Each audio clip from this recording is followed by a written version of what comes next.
A ideia é que seja um bate-papo, não é exatamente uma palestra, né? A ideia é que seja um bate-papo. Boa tarde, né? Já são mais de meio-dia, né? Como ela disse, né? Eu sou da casa, já tem muitos anos, tá, gente? Alguns anos. Mas, de qualquer maneira, ela me convidou para estar aqui falando sobre a questão, a relação do direito do trabalho com a reforma trabalhista que está aí, que já passou na Câmara, né? Inclusive o PL 6787 de 2016. Por favor. E estamos aí com a reforma a trabalhista. Antes de mais nada, deixa eu falar alguns conceitos básicos para vocês entenderem. Por que a trabalhista foi tão rápida e a previdenciária, apesar de ter vindo antes, vai demorar um pouco? Primeiro, pela própria questão do quórum para ser aprovado. A reforma trabalhista, ela é uma lei ordinária. Lei ordinária só precisa de um quórum simples, ou seja, tem X lá na Câmara e esse X, se for maioria que votar, X deputados, está aprovado. Já a PEC, a reforma previdenciária, é uma PEC, então ela precisa de um quórum qualificado, que é de 3/5. E 3/5 não é tão fácil. Em 513 deputados que nós temos, são 308 deputados. Além do que, o governo mandou, eles mandaram primeiro a previdenciária. Enquanto mandaram a previdenciária, criou aquele tumulto que todo mundo conhece. Enquanto isso, eles fizeram o que eles realmente queriam, porque o que interessa nessa história é a trabalhista. Por que eu digo isso?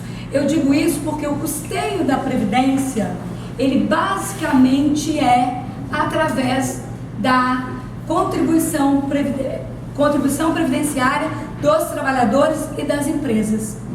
E hoje no Brasil se discute, se fala o tempo inteiro da questão dos altos impostos, dos altos encargos trabalhistas. Agora, por que não tem uma reforma tributária? Vocês já pensaram nisso? Por quê? Por que será? Ninguém fala. Todo mundo diz que é necessário, mas ninguém fala. Porque nós, trabalhadores, somos a parte mais fraca dessa história. Você viu? Fizeram, e o que aconteceu?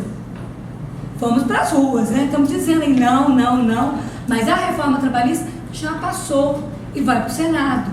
Ainda bem que nós temos alguns senadores, como o Paim, que, sabe, chega lá e breca e luta e fala a favor e põe para a sociedade discutir, como também está pegando na PEC da Previdenciária e pedindo, como eles dizem que querem a reforma da Previdência, porque ela tem um alto custo e porque não se sustenta. Então, o que ele está pedindo? Vamos ver essa dívida, vamos fazer uma comissão para discutir essas dívidas. Que dívidas são essas? Então, isso tudo que está rolando. Então, uma coisa foi a trabalhista, né, que já passou e vai para o Senado, já está no Senado, é PCL 38, o número do que está no Senado. E o que nós vamos ter, o que nós temos agora?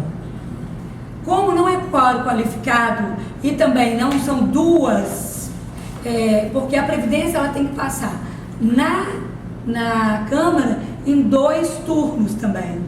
Mas tem uma outra coisa que ela não precisa, que é quando sai qualquer projeto de lei, ele passa pela Câmara, depois pelo Senado e é vetado ou não pelo presidente. Esse não precisa mais. A PEC, quando ela passar pelo Senado, pelos 2 turnos, pela Câmara, Senado e 2 turnos, ela não precisa mais ter o veto ou não, que é a sanção ou não do presidente, que no caso também nem precisava, né? Porque foi ele mesmo que está aí no meio, está querendo, está mandando. Então vamos lá. Na previdenciária nós temos o custeio, né? Deixa eu só falar umas coisinhas básicas da reforma da Previdência. Bom, a Previdência, ela não é só um sistema único, ela faz parte de um sistema chamado Seguridade Social, que está aí a saúde, a assistência social e a previdência social. Tudo isso está na Constituição, por isso tem que ser uma proposta de emenda constitucional, e não simplesmente fazer como a lei trabalhista. Leis trabalhistas era uma consolidação das leis de trabalho, eram várias leis que estavam num único livro, digamos assim, que se chamava CLT, Consolidação das Leis Trabalhistas. E outra inverdade que é dita aí, que apesar de ela ter sido promulgada em 43, no governo Getúlio Vargas, nesse período todo, ela teve várias modificações, várias, assim, inúmeras modificações. Então, quer dizer, basicamente o que se tinha de lá, talvez só a estrutura sindical que se tinha de lá, que ainda, apesar da Constituição de 88 ter modificado a estrutura sindical, isso não aconteceu com a lei sindical. A única coisa assim que eu teria para dizer, de resto, ela é um constante movimento, né? Então tá, na reforma trabalhista, primeiro, né, essa questão que eu disse da Seguridade Social, e aí nós temos um outro conceito, que é benefício de prestação continuada. Esse benefício, apesar de ser falado muito na reforma da Previdência, ele é um benefício da assistência social, ou seja, é o único benefício que a pessoa não precisa contribuir para receber, porque ele atende a idosos carentes e o pessoal todos os portadores de deficiência física. O sistema da Previdência Social, ele é contributivo. Você tem que ser filiado e ter uma contribuição. Isto que vai corresponder à aposentadoria no final, tá? E interessante, apesar de ter toda essa discussão, todos estão discutindo a reforma previdenciária pela questão única e exclusivamente da aposentadoria. E não é isso. Ele é muito mais amplo, né? Os benefícios que vêm daí são muito mais amplos. Bom, o custeio da Previdência está previsto no artigo 195 da Constituição, e que diz basicamente o seguinte: a Seguridade é financiada por toda a sociedade, de forma direta e indireta, nos termos da lei, mediante recursos provenientes do orçamento da União, dos Estados, do Distrito Federal e dos municípios. Vocês viram como é amplo? É bem mais amplo do que a gente tem a ideia. Então, quer dizer, essa história que até agora o próprio governo está tentando passar para nós, não é verdade, sabe? Como que um sistema tão amplo pode ter culpa só na questão da reforma trabalhista, entre aspas, que não se sustenta? Quem não está sustentando são a própria classe trabalhadora com seus empregadores. Bom, os regimes de seguridade social são o geral, que é destinado aos particulares, que é esse que a gente está falando, que todo mundo fala, que é o INSS, os próprios, que é dos servidores públicos, que agora, nessa reforma, vai ser unido, não vai ter mais únicos. Os complementares, que visam complementar esses particulares.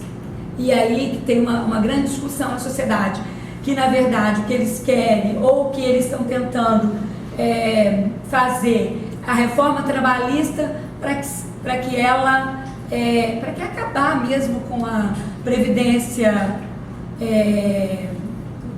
pública, né? E tem a opção da complementar. E aí é uma discussão longa, sistema financeiro, nacional, internacional e etc.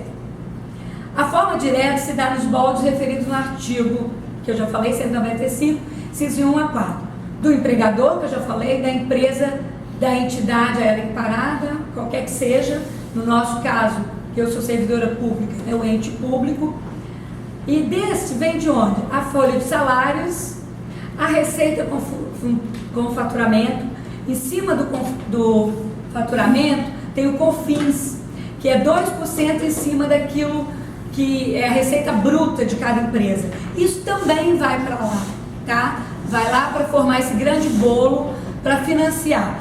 Um termo que é utilizado incorretamente é financiar a previdência pública. Não é financiamento, é custeio. Porque financiamento é aquilo que a gente pega emprestado e depois paga. Então não é isso, é custeio. É um termo utilizado erroneamente pela própria Constituição. Então a receita do COFINS e do PIS, né?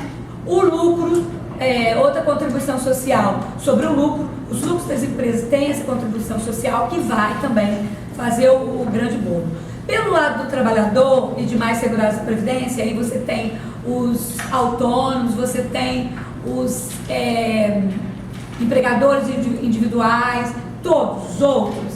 Você vai ter um índice que no caso do trabalhador comum, é de 8% sobre o salário dele ou sobre a remuneração, que é outra coisa. A reforma previdenciária acaba com essa questão da remuneração. A remuneração do trabalhador era bem mais ampla. Ele não pegava só aquele quanto que você pegava em dinheiro, mas sim, ela pegava, por exemplo, você viaja muito, então você tem diárias sobre esse seu trabalho, você recebe X diárias, então acima de 50% sobre o seu salário, essas diárias compunham a remuneração. Isto aumentaria o quê? O que é recolhido pela Previdência. Então, olha que disparate. Como é que você faz uma reforma do trabalhista dizendo que você precisa aumentar a Previdência pública, recolher mais, e você tira algumas coisas que continham na remuneração para aumentar esse quanto? É muito contraditório, entendeu? E o que mais? Sobre as receitas do concurso prognóstico. Concursos prognósticos são, eu vou ler mesmo que é melhor. Todo e qualquer sorteio de números, loterias, apostas, inclusive realizadas em reuniões hípicas nos âmbitos federais, estaduais, ou seja, loterias no geral, tá? Se paga também para fazer isso. O que a gente sabe é que nesse lugar aí tem uma inadimplência não, aí é sonegação mesmo, né? Porque não se tem no Brasil um controle sobre essas casas de jogos. As lotéricas tem um pouquinho, mas casas de jogos em geral não se tem, tá? Então, aí você tem sonegação. O terceiro é sobre receita, que eu falei, que é sobre concursos e prognóstico. E o quarto, importador de bens e serviços do exterior, que foi dado muitas desonerações. Não sei se vocês se lembram, nós tivemos um período que você tinha várias importações e que você não tinha, não se incidia sobre isso o imposto devido sobre as importações.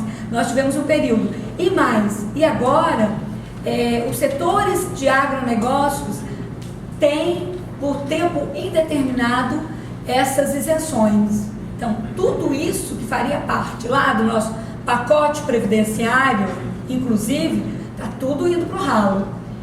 Além disso, nós temos desonerações, né, que são muitas, foram dadas nos diversos governos, que elas podem ser dadas no valor até de 30%. O governo concede isso sem dizer, ele não tem obrigação de repor e nem dizer por quê. O próprio governo faz isso. Então, aí nós temos muita coisa nesse sentido. Bom, o que mais? Vamos para o projeto de emenda mesmo, né? Esse projeto, a PEC 287, o relatório foi aprovado agora, quarta-feira, na comissão especial. Quer dizer, ainda tem os destaques, O que é destaques? Se aprova um relatório e dentro desse relatório se coloca algumas coisas a mais que queira ou seja lá o que for. Um dos destaques que deu problema foram esses que vocês assistiram aí na mídia, que aquela categoria que não é policial, são os agentes penitenciários que entraram quando estava se votando os destaques e fizeram aquele auê. Não sei se vocês viram, todo mundo deve ter visto, né? Que deu gás lacrimogêneo, bomba não sei das quantas. Os ratos mesmo, os nossos representantes correram, só ficaram alguns bons representantes, mas a maioria correu e aí não terminaram os destaques, tá? Então, tá para terminar os destaques, mas o relatório, que é o principal, que eles podem até dizer tchau e mandar ver, já está aprovado. Este que é o pega para capar. Bom, a comissão especial, essa PEC se propunha a mudar o quê? O que ela altera? Os artigos 37, 40, 42, 149, 167, 195, 201 e 203 da Constituição de 88. O 37 fala da seguridade do sistema de seguridade social como um todo, né? Como que vai ser administrado a administração pública, a administração pública como um todo. O 40 é ligado diretamente à previdência de servidores públicos federais, que muda. O 42 também, o 149, o 195 e o 201 da Seguridade Social e do seu custeio. A apresentação do substituto virou número 4, foi pelo deputado Arthur Oliveira Maia, né, do PP. A regra geral, como é que fica a regra geral para os trabalhadores da iniciativa privada e servidores públicos federais, que era diferente, agora é igual.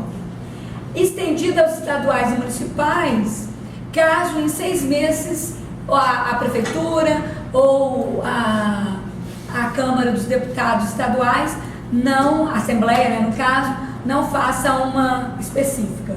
Então também pega eles.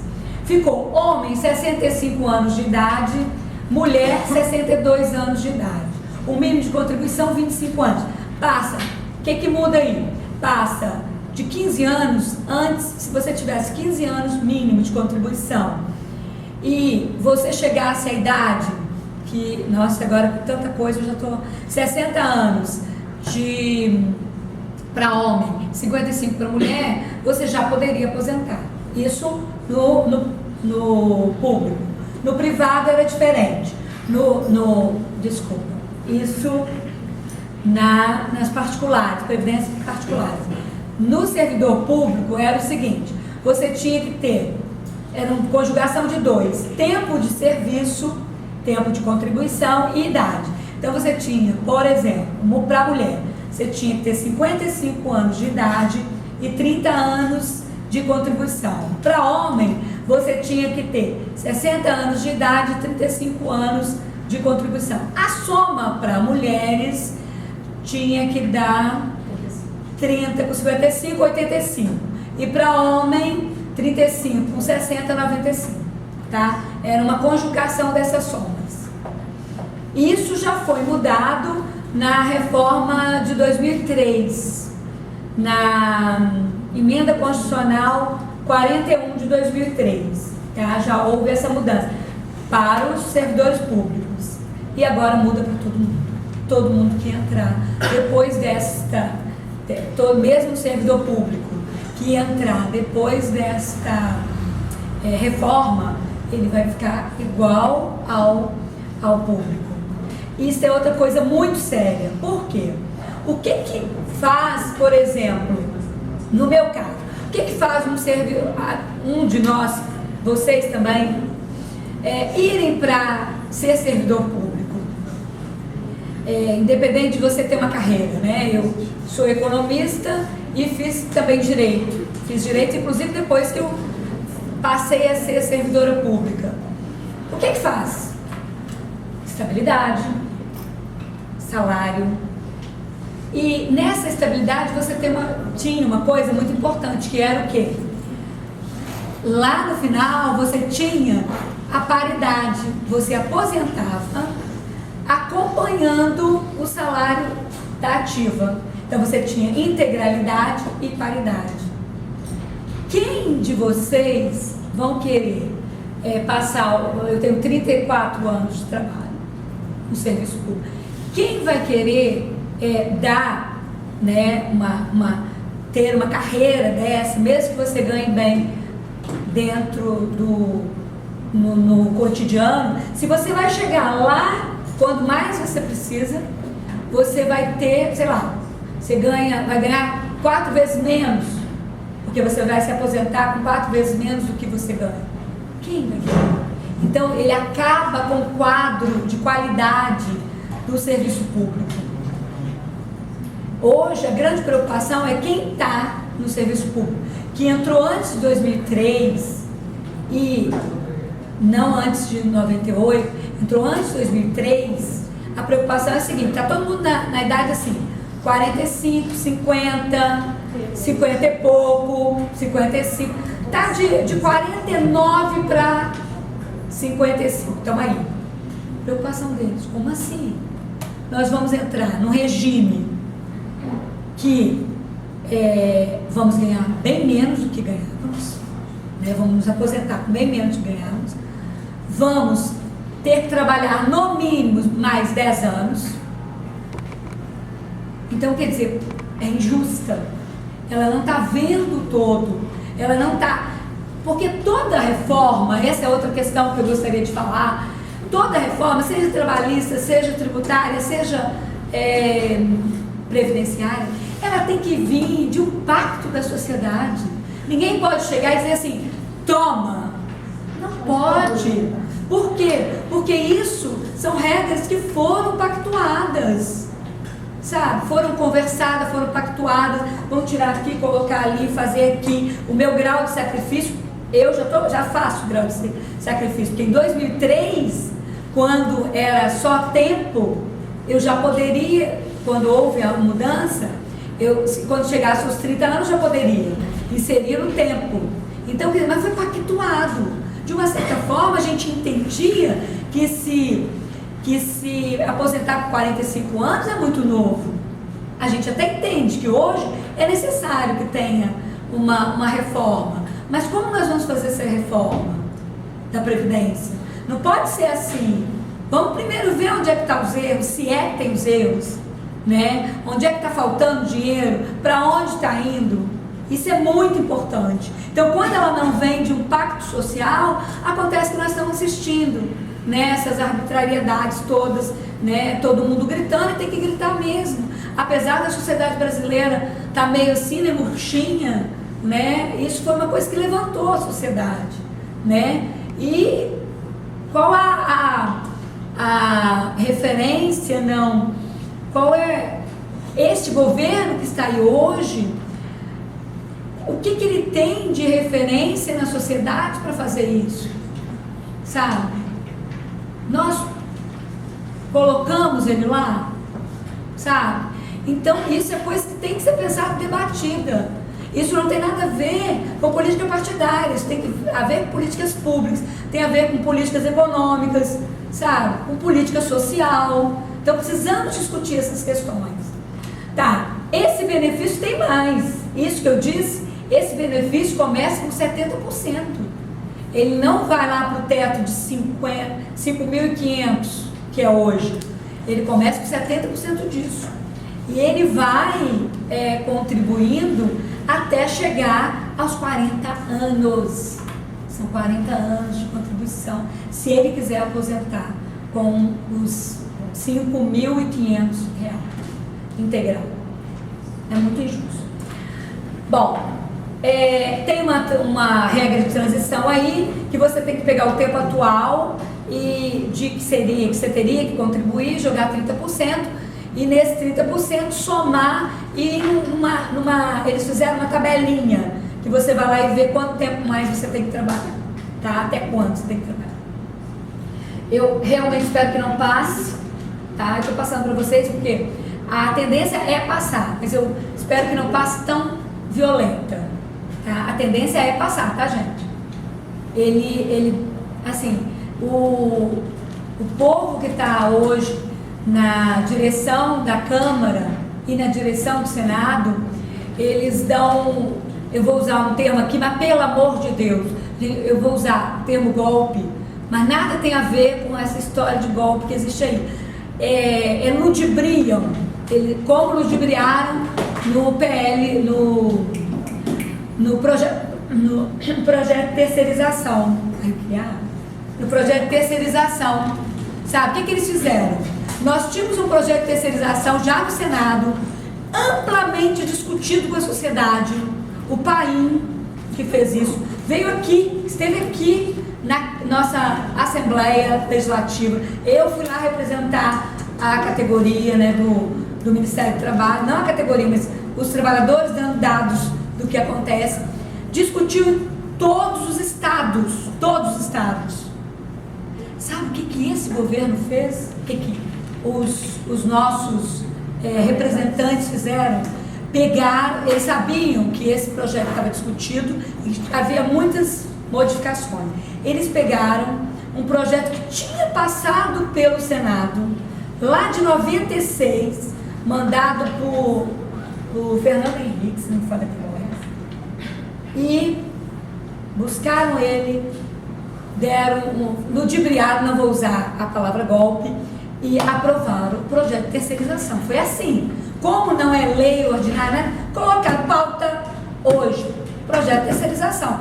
Quem tivesse, e eram os deles, pronto, passou. Foi assim.